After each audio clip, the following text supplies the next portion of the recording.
A special thank you to each of our subscribers who make this channel possible. Here's today's story. In a significant escalation of military tensions in the Middle East, the Israeli government has launched extensive airstrikes targeting Iranian nuclear facilities and military leaders, following a series of warnings from Iranian officials. The strikes, which commenced early Friday morning local time, have been described by Israeli Prime Minister Benjamin Netanyahu as the most severe military action against Iran to date, potentially marking the beginning of a prolonged conflict.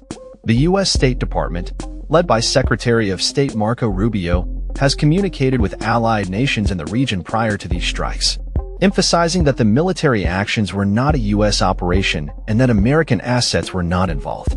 This strategic distancing appears to be an effort by the Trump administration to mitigate backlash and potential consequences for U.S. interests and personnel stationed in the Middle East. While the U.S. has publicly denied any direct military involvement, it has confirmed assistance in intercepting Iranian missiles launched in retaliation against Israel. The Iranian military has responded with a barrage of missile and drone attacks on Israeli territory, resulting in injuries to over 20 individuals, according to the Israel Defense Forces. The recent hostilities have raised alarm among U.S. allies, who fear the potential for a wider regional conflict stemming from these developments. Several nations, including members of the Gulf Cooperation Council, have condemned the Israeli strikes and called for immediate diplomatic efforts to de-escalate tensions. Iran's supreme leader, Ayatollah Ali Khamenei, has vowed to retaliate, further complicating the situation. The geopolitical landscape is fraught with potential fallout, especially for nations like Kuwait and Saudi Arabia, which are geographically close to Iran and have significant concerns regarding the safety of their populations amidst the threat of radiation fallout from potential strikes on Iranian nuclear sites.